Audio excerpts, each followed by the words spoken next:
When the front retreated east, it left behind a different world. A world ruled by fear, hunger, and cruelty. A world where anyone could become a victim or an executioner. And a world where the largest and most merciless guerrilla war in history was born. This is not a story of heroic rangers. This is a story of people driven into the forests, forced to become soldiers or die. It is a war within a war, and this is their reality. The summer of 1941 is a catastrophe. Millions of Red Army soldiers are encircled. Thousands are cut off from their own, wandering the forests. This is the first, spontaneous corps of partisans. They are the survivors. But Stalin sees the occupation not only as a threat but also as an opportunity. The famous directive comes from Moscow. Create unbearable conditions for the enemy. Organizers, radio operators, and saboteurs are dropped into the occupied territories. Their task is to turn the desperate fugitives into an army of shadows. But reality is far from the plans. In the forests there is no food, no medicine, no trust. The Germans pay for information with bread and salt. A neighbor can become an informer. The first winter is the worst. More people die from hunger, cold, and disease than in battle. To survive, you need to become a community. A partisan camp is a miniature state, with its own hierarchy: commander, commissar, economy, blacksmith, shoemaker, trophy teams, laws, and brutal justice. There's room here not only for former soldiers, but also for local peasants, Jews who escaped from the ghetto, women, and teenagers. Everyone finds their role: scout, demolition expert, nurse, cook. But this microcosm is constantly under siege. The main enemy isn't a German patrol, but hunger. You have to get food from the local population. Sometimes they trade it for salt and ammunition.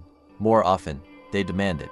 This breeds conflict. The peasants are caught between a rock and a hard place. Don't give up the partisans, and they'll burn down the village. Don't hand over the food, and they'll label you a collaborator of the occupiers. And then the partisans create something greater: entire partisan territories. Like in the Belarusian forests, where Soviet power has been restored for hundreds of kilometers. There are airfields, hospitals, and schools here.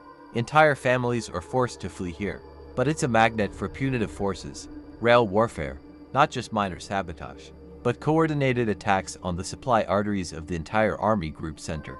In the spring of 1943, thousands of partisans simultaneously blew up tens of thousands of rails, derailing over 3,000 trains in 1943. Traffic was paralyzed for weeks. This directly contributed to the victory. It cursed the Germans couldn't quickly move reserves. But the cost of each such operation was enormous. Punitive expeditions involved not only Germans but also collaborationist battalions, with intimate knowledge of the terrain. A scorched earth policy. Suspicious villages were burned, the population executed, or driven into slavery. The partisans responded in kind. The war became total and merciless.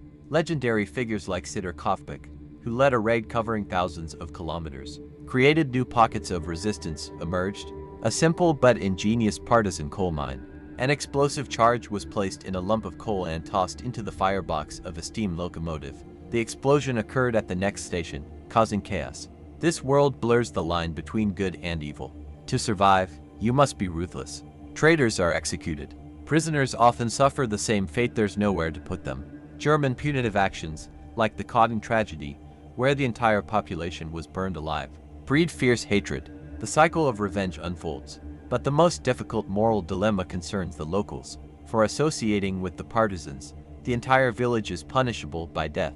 Many partisan commanders refused to take food from such suspicious villages, condemning them to starvation. Others, on the contrary, saw this as weakness. It was a war of attrition. And in this hell, there was room not only for cruelty but also for mercy. Partisans saved children, took entire families into the forest, and shared their last reserves with the wounded. By the summer of 1944, the partisans controlled entire regions, and when Operation Bagration began, they became a fifth column in the rear of the crumbling front. They seized crossings, destroyed retreating columns, and saved cities from destruction. Their war ended when they finally embraced the Red Army. But what remained?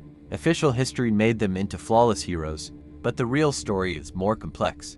It is the story of people placed in inhumane conditions who performed both heroic deeds and crimes in the name of the most basic instinct to survive and win. They were not superheroes. They were a reflection of the most terrible war in history, just as dark, complex, and uncomfortable. Their forests are remembered by all, What do you think about moral choice in such circumstances? Share your opinion in the comments. If you liked the video, please like and subscribe to the channel. This will speed up the release of new stories. It was an Iron Front. See you soon.